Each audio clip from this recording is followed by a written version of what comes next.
Hi.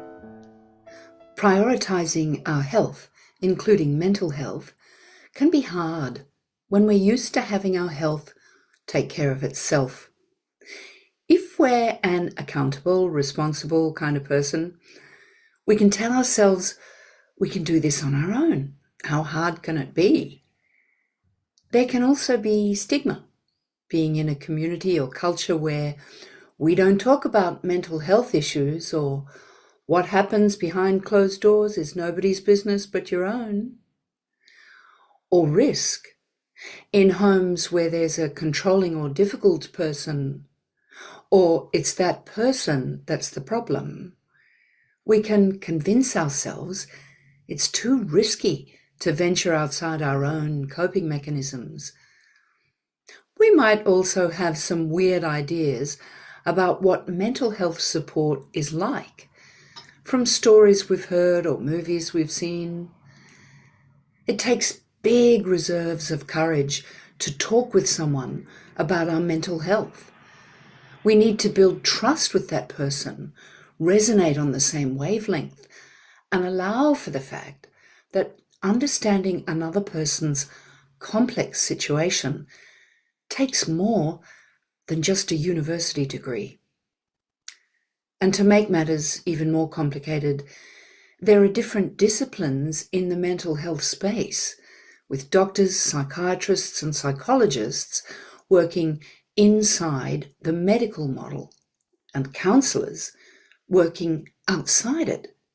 So in Australia, for example, this means trained and experienced counsellors can't give their clients a Medicare rebate.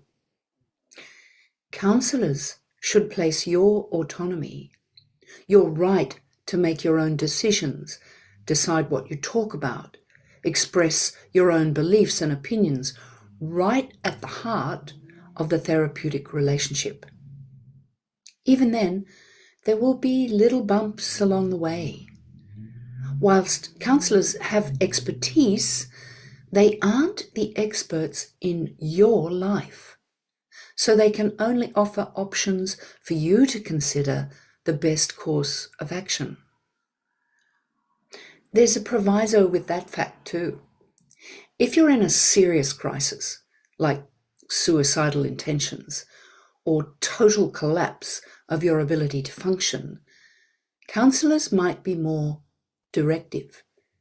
That is, they might speak with a more authoritative tone and advise your next steps because they know some things maybe you don't. If we're in a traumatic crisis, for example, something someone says can trigger us into terror or panic or rage, and we might think it's the other person's fault. But no other person can possibly know what will trigger us.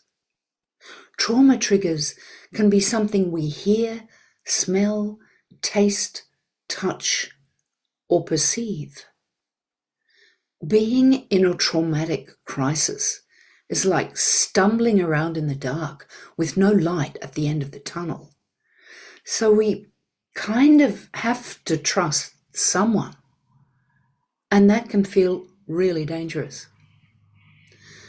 Bottom line is, counselling can be uncomfortable. If we want only someone to soothe, pamper, validate, and stroke us, we need a hairdresser or a masseuse, not a mental health clinician. That stuff is nice, and counsellors will do that too, but it won't do the work of healing on its own. Healing can be a messy, get down and dirty undertaking. If we expect our support person to never say something we disagree with or that triggers us, then we're being unrealistic.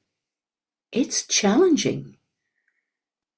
Of course, at the other end of the scale, we don't want a counsellor who challenges us too much or pushes us too far out of our comfort zone. We don't want a counsellor who tries to control us or tells us what to do outside of the crisis counselling just mentioned. If your aim in seeking counselling is to get your life back, your agency, motivation, equilibrium, joy, direction, well-being, or safety, then a season of counselling can be a really worthwhile investment. It takes courage. It takes curiosity about ourselves and our own inner landscape. It takes prioritizing our own mental health. You've got this.